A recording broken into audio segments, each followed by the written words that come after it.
अस्सलाम वालेकुम बच्चों। आज चारवीं जमात में सबक नंबर 21 खत पढ़ने जा रहे हैं। चलो बच्चों, अगर आप मेरे चैनल पर नए हो तो मेरे चैनल को ज़रूर शेयर कीजिए, सब्सक्राइब कीजिए। हमारा सबक बहुत ही अच्छा है। सबक नंबर 21 खत। बच्चों, जैसे पहले ज़माने में अब पहले जब फ़ोन वगैरह साइंसदानों ने ईजाद नहीं किए थे, टेलीफोन मोबाइल, हमारी जो टेक्नोलॉजी इतनी ईजाद नहीं हुई थी, इतनी तरक्की नहीं की थी, साइंस एंड टेक्नोलॉजी ने इतनी तरक्की नहीं की थी। जब बहुत बादशाह की हुकूमत हुआ करती थी और बादशाह की हुकूमत हुआ करती थी पुराने ज़माने में, तब उस दौरान हमें क्या भेजाया जाता, अगर हमें किसी को एक पैगाम एक जगह से दूसरी जगह पहुंचाना पड़ता था तो हम क्या क्या क्या लिखते थे, खत लिखते थे। जैसे हम बहुत पहले ज़माने में जब ये टेलीफोन वगैरह ईजाद नहीं हुआ था, जैसे हम पहले रहते, जैसे आपने सुना होगा दादी अम्मा और नानी अम्मा की बातों से सुना होगा कि जो दादी अम्मा नानी अम्मा क्या बोलती थी। आजकल तो हमारे हाथ में तो स्मार्टफोन आ गया, मोबाइल आ गया, जिससे हम फ़ौरन अपनी अम्मी अब्बू से, अपने रिश्तेदारों से, दोस्त अहबाब से आसानी से बातें कर लेते हैं। लेकिन आपने कभी दादी अम्मा नानी अम्मा की बातों से सुना होगा, उनके ज़माने में क्या ये टेलीफोन मोबाइल ईजाद हुआ था? क्या टेलीफोन मोबाइल था कि लोग अगर किसी को कुछ मैसेज देना चाहते थे, किसी की हाल खबर पूछना चाहते थे, लोग कैसे बात करते थे? लोग एक जगह से, जैसे जैसे आपकी दादी अम्मा गांव रहती है और आपके अम्मी अब्बू शहर रहते हैं, अगर उनसे कुछ बातचीत करनी है और मतलब बोलते हैं हाल खबर लेनी, तो जैसे आपकी अम्मी और अब्बू शहर में रहते, तो आपकी अम्मी अब्बू किसको खत लिखते थे? दादी अम्मा को खत लिखते थे कि हम यहाँ पे खैरियत से, मतलब अगर हमें कोई पैगाम भेजाना होता तो हम एक जगह से दूसरी जगह से हम पैगाम पहुँचाते। अगर हमें कोई बहुत ही अहमियत वाला मैसेज देना है और कुछ खुशखबरी देनी है कि हम इम्तिहान में कामयाब हो गए, जैसे आप इम्तिहान में कामयाब हो गए और आपके अब्बू किसी काम से बहुत दूर चले गए हैं, किसी काम के लिए, कहीं दफ्तर के काम के लिए कहीं दूसरे शहर चले गए, तो आपके अपने अब्बू को खत ज़रूर लिखना होगा कि अब्बू, मैं अच्छे इम्तिहान में अच्छे नंबरों से कामयाब हो गया हूँ, तो आप खत लिखते थे। तो यहाँ पे आपने दादी अम्मा और नाना से ज़रूर सुना होगा, दादी नानी या नाना से ज़रूर सुना होगा कि उनके ज़माने में टेलीफोन मोबाइल जैसी टेक्नोलॉजी ईजाद नहीं हुई थी, दरियाफ्त नहीं हुई थी। तो चलो हम अपने सबक की शुरुआत करते हैं। सबक नंबर 21 खत। अगर जैसे हम खत किसको लिखते हैं, जैसे आप स्कूल में रहते हो, देखो आपको ज़रूर कोई एक लिफाफा या खत ज़रूर लिखना होता होगा, जिसको हम इंग्लिश में एप्लीकेशन बोलते हैं। जैसे आप बीमार हो तो आप स्कूल के प्रिंसिपल और उस्ताद मास्टर साहब को ज़रूर लिखते होंगे। जैसे आपके एरिया में या शहर में कभी बिजली का प्रॉब्लम हो, बिजली नहीं आ रही या पानी नहीं आ रही, पानी नहीं आ रहा है, या और किसी चीज़ की तकलीफ़ हो, मतलब आपके घर में और किसी चीज़ की, मतलब पानी नहीं आ रहा है और बिजली बराबर से सही नहीं है, बिजली आती जाती है, और यहाँ अगर आपको कोई शिकायतें करनी तो आप उसको मेयर को क्या करते हो, खत लिखते हो। तो आज हम देखेंगे हम खत कैसे लिखते हैं।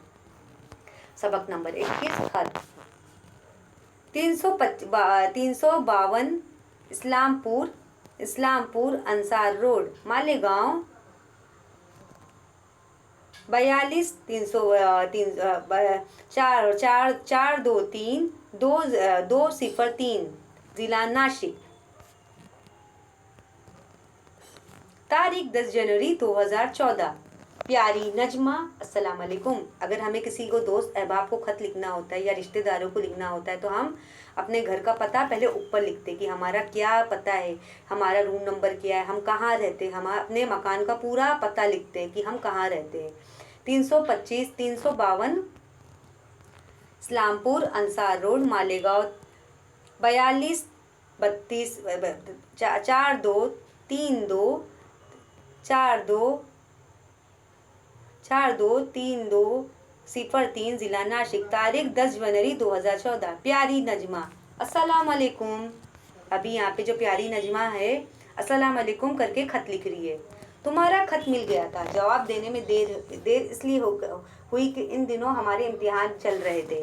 जैसे बच्चों, मैंने आपको बताया, अगर हमारे ज़माने में जो पहले दादा दादी रहा करते थे, जैसे आपके अम्मी अब्बू के ज़माने में तो टेलीफोन वगैरह आ गया था, तो उनकी बातों से आपने ज़रूर सुना होगा कि उनके टाइम पे, उनके वक्त पे फ़ोन नहीं था, तो लोग अगर किसी को पैगाम भेजाना चाहते थे, अगर हाल चाल पूछना चाहते थे, कि अगर कोई खुशखबरी या बुरी खबर देना चाहते थे, तो वो क्या एक खत लिख के भेजाते थे। और जो एक आता था, जिसको हम डाक खाना में क्या करते थे, पोस्ट करते थे। डाक खाना जो आता था, डाकिया आपने देखा होगा, जिसको हम क्या बोलते हैं, पोस्टमैन बोलते हैं, वो आता था हम, और हमारा खत हमारे जो पोस्टमैन में जाके जो जो रहते थे, जो शख्स रहते थे, वो अपना खत वहाँ से जमा कर लेते और वहाँ से ले लेते थे।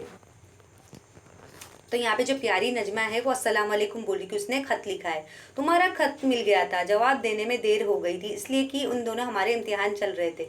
अभी यहाँ पे उसको तो खत तो मिल गया था, प्यार मतलब नजमा को खत, प्यारी नजमा खत मिल गया था, लेकिन जवाब देने में से देर हो गई क्योंकि उसके इम्तिहान चल गए थे, उसने इसीलिए अपना जवाब नहीं दे पाई। जैसे आजकल हमें हाल और खबर लेना तो हमारे पास तो स्मार्टफोन आ गया है, मोबाइल आ गया है, हम फ़ौरन ऑनलाइन रहते हैं और सबको वीडियो कॉल करके हम आसानी से एक दूसरे से बातचीत कर लेते हैं। इत्तेफाक देखो, जूं ही इम्तिहान ख़त्म हुए हमारे शहर में कल हिंदी किताब मेला शुरू हो गया।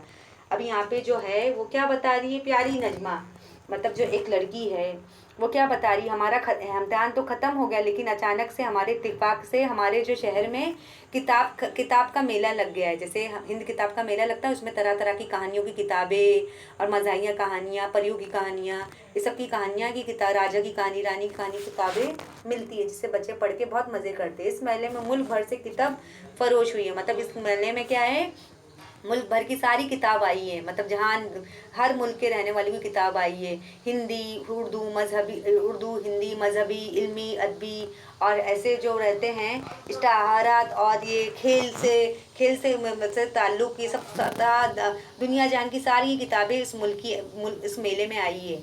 यहाँ मजहबी, इल्मी, अदबी हर किस्म की किताबें दस्तियाब थी। मतलब जो यहाँ पे जो किताब मेला लगा है तो इस मेले में मुल्क भर की सारी किताबें आ गई, जैसे India, America, Australia, Pakistan, Hindustan, तरह तरह की मजहबी किताबें, इल्मी किताबें, अदबी किताबें सब यहाँ इस मेले में दस्तियाब थी। किताबें के शौकीन बड़े बूढ़े और बच्चे बच्चे सब अपनी पसंद की किताबें खरीद के लिए हुजूम कर रहे थे। मतलब किताबों की तो हर कोई शौकीन होता है, बड़े बूढ़े भी किताबें पढ़ते, बच्चे भी पढ़ते हैं, मतलब सब इसे खरीदने के लिए अपना एक हुजूम बना लिए थे। शहरी नहीं बल्कि शहर के अतराफ से भी लोग जोक दर जोक आ रहे थे, मतलब शहरी के नहीं, मतलब शहर से दूर दूर के लोगों ने पता चला कि यहाँ पे बुक किताब मेला लगा है, तो लोग किताब खरीदने के लिए दूर दूर से भी किताबों को खरीदने के लिए आ रहे थे, क्योंकि उन्हें मजहबी, इल्मी, अदबी किताबें पढ़ने का बहुत शौक था। किताबें खरीद रहे थे, एक तरफ चाय नाश्ते की दुकानें भी लगी थी। मतलब मेला आपने देखा होगा, जैसे आपने घूमने वाला मेला देखा होगा गांव में और आपके किसी इलाके में लगा होगा, जहाँ पे बहुत सारे झूले होते हैं, खाने पीने का सामान होता है, आइसक्रीम बिकती है और हम खूब मज़े करते हैं। अब बहुत सारे खेल खेलते हैं वहाँ पे, जादूगर का शो होता है, जोकर होता है, जिसमें हम जिससे हम खूब खेलते हैं, तरह तरह के खिलौने हम खरीदते हैं। एक तरफ चाय नाश्ते की दुकान भी लगी थी, जैसे मेला जो था, किताब मेला लगा था, वहाँ पे एक चाय नाश्ते की दुकान थी, लोग चाय पी रहे थे, नाश्ता कर रहे थे और खूब मज़े कर रहे थे। किताब खरीदने के बाद लोग चाय नाश्ते का भी मज़ा ले रहे थे, मतलब उन्होंने अपनी किताबें तो खरीद ली थी जो भी लगते, मतलब तरह तरह के, मतलब शहर के लोग दूर दूर से आए थे किताबें खरीदने के लिए, उन्हें मजहबी, इल्मी और अदबी किताबें पढ़ने का बहुत शौक था। लोग किताबें खरीदने के बाद चाय पी रहे थे, नाश्ता कर रहे थे, खूब मज़े ले रहे थे। इस किताब मेले में शहर के स्कूल के बच्चों ने तरह तरह के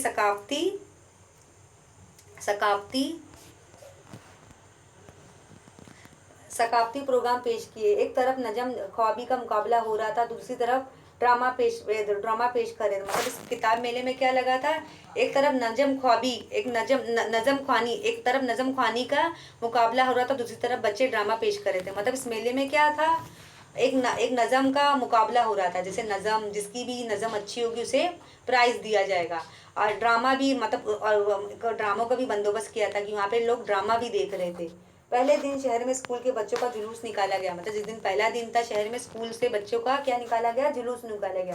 इस जुलूस में उर्दू ज़बान के बड़े शायर और अदीब भी शामिल थे। मतलब जो बच्चों का जुलूस निकाला गया था स्कूल की तरफ से, मतलब उस जुलूस में कौन कौन शामिल था, साहब भी उस्ताद थे, मास्टर साहब, प्रिंसिपल, बड़े बड़े शायर और अदीब भी शामिल थे, जो हमारी किताबों को लिखते, शायर जो नज़म लिखते, जो मुसन्निफ रहते, वो सबक लेसन लिखते। बस समझ लो पूरे शहर में जश्न का सा माहौल था। मतलब पूरे शहर में क्या था, एक जश्न का माहौल था। जैसे आपने मेला देखा होगा, मेले में कैसा एक रौनक भरी रहती है और सब खूब मज़े करते हैं। खुशी की बात ये थी कि इस मेले में औरतों और बच्चों ने बढ़ चढ़कर हिस्सा लिया था। मतलब सबसे बड़ी खुशी की बात क्या थी, जो ये मेला था, इस मेले में खूब किसने हिस्सा लिया था, औरतें भी बहुत सारी शामिल थी और बच्चों ने बढ़ चढ़ कर हिस्सा लिया था। मतलब बहुत सारे मुकाबलों में हिस्सा लिया था। किताबों की हर दुकान में बच्चों की किताबों में अच्छा खासा ज़ख़ीरा था। मतलब किताबों की हर दुकान में, मतलब जितनी भी दुकानें थी, बच्चे उन्होंने सबसे ज़्यादा किताबें खरीदी। जैसे मज़ाहिया कहानियाँ के वाली किताबें होती, इल्मी, मजहबी, फनकारिया वाली कहानियाँ होती, तो लोगों ने किताबें खूब खरीदी। किताबों की हर दुकान पर बच्चों की किताबों का अच्छा खासा ज़ख़ीरा था। बच्चों ने कहानियाँ, नज़्मों की किताबें खरीदी। अब बच्चे कौन कौन सी कहानी खरीद रहे थे? नज़्मों की कहानी और परियों की कहानी, राजा रानी की कहानी और नज़्म, ये परियों की कहानी, ये शहजादों की कहानी, ये सब कहानियाँ ज़्यादा खरीद रहे थे। मेले की तफसीलात तो बहुत ही मेले की तफसीलात तो बहुत थे, जिनकी खबरें और तस्वीरें मुल्क भर के अखबारों में शामिल है। अभी यहाँ पे मेले की तफसीलात तो बहुत है, जिनकी खबरें, मेले की तफसीलात कितनी है? बहुत है, जिनकी खबरें और तस्वीरें मुल्क भर के अखबारों में शामिल हुई। मतलब मुल्क भर के अखबारों में शामिल हुई। अभी यहाँ पे मेले की तफसीलात की, हाँ हमारे जो शहर का मेला बहुत अच्छा गया, जिनकी खबरें तस्वीरें कहाँ पे शाया की गई? अखबार में। जैसे अखबार अब आपके अम्मी अब्बू पढ़ते हैं। मुख्तसर को ये यूँ समझ लो कि शहर मालेगांव का ये किताब मेला एक मिसाली मेला था, जिसके पूरे मुल्क में तारीफ की गई थी। मतलब ये मान लो कि हमारे शहर मालेगांव का सबसे किताबी मेला बहुत ही मिसाली मेला, मतलब एक मिसाल बन गया, जिसके पूरे मुल्क के लोग जो यहाँ पे इस मेले में आए थे, उन्होंने इस मेले की खूब तारीफ की। अब यहाँ पे बच्चों देख सकते हो इस मेले में क्या क्या, मतलब क्या नज़म का मुकाबला हुआ और ड्रामों का मुकाबला हुआ। और यहाँ पे औरतें बच्चों ने बहुत सारी किताबें खरीदी।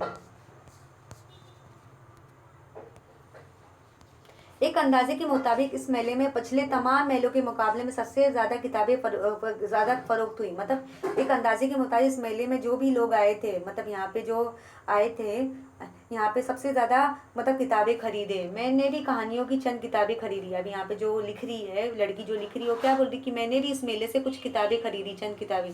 तालीमी सी डी भी खरीदी, जिनसे मुख्तलिफ मज़ामीन को समझने से में मदद मिलेगी। मतलब ऐसी तालीमी से मुख्तलिफ मज़ामीन, मुझे तरह तरह की किताबें खरीदी, जिससे मुझे मुख्तलिफ मज़ामीन को समझने में मदद मिल गई। तुम्हारी किताबों के अलावा पकवान का भी शौक़ है ना? मतलब वो नजमा से क्या बातें कर रही, नजमा मैंने तो किताबें खरीद ली जो मुझे पसंद थी, मजहबी, इल्मी किताबें और फनकारों सी किताबें, कहानियाँ और इसी परियों की कहानी, वो सारी किताबें मैंने खरीदी।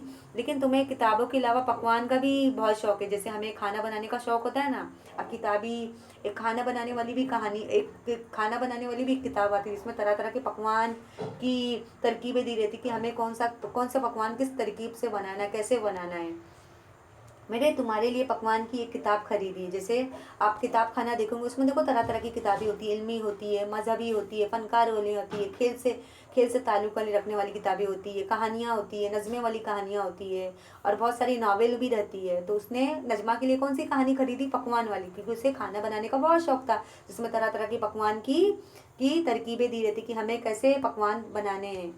गर्मी की छुट्टी में जब तुम यहाँ आओगी तो हम दोनों मिलकर खूब किताबें पढ़ेंगे। मतलब उस ज़माने में ऐसे टेलीफोन, टीवी वगैरह तो ईजाद नहीं हुए थे। मतलब गर्मियों की छुट्टी में जब हमारे घर आओगी तो हम खूब मिलकर किताबें पढ़ेंगे। तो उस दौरान लोग क्या करते थे? किताबें पढ़ते थे, नावल पढ़ते थे। लेकिन आजकल का हमारा ऐसा ज़मान हो गया है कि लोग मोबाइलों और टीवी, इंटरनेट और ये लैपटॉप में टैब में ज़्यादा टाइम अपना वो वक्त गुजार रहे हैं।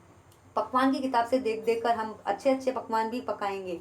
पकवान की किताब देख देख कर हम अच्छे अच्छे पकवान पकाएंगे, बड़ा मज़ा आएगा। फ़िलहाल इतना ही। मतलब वो अपनी जो है अपनी बहन से क्या बातें कर रही है कि पकवान की किताबें पढ़ पढ़ के हम तरह तरह के पकवान घर में बनाएंगे, बड़ा मज़ा आएगा। फ़िलहाल इतना ही। मामू जान मुमानी को सलाम, तुम्हारा ढेर सारा प्यार। फिर लास्ट में वो क्या लिख रही है आखिर में? मामू जान मामी जान को मेरा सलाम बोलना। जैसे हम किसी से रुखसती लेते तो हम उससे क्या बोलते हैं कि हमें दुआओं में याद रखना, और अम्मी अपने घर वालों को सलाम बोलना और उन्हें ढेर सारा प्यार देना।